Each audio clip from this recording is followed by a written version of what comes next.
डोजनवार एक मेदन ए जंग ZX-10R या S1000RR कौन है असली सुपर बाइक का बादशाह?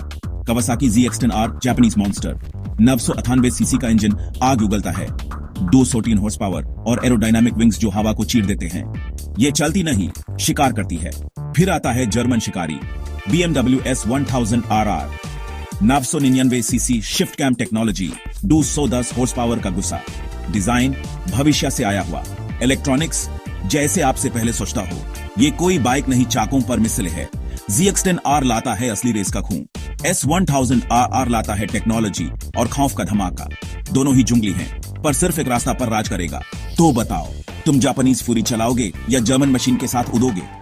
नीचे कमेंट करो इस जुंग का विजेता कौन है।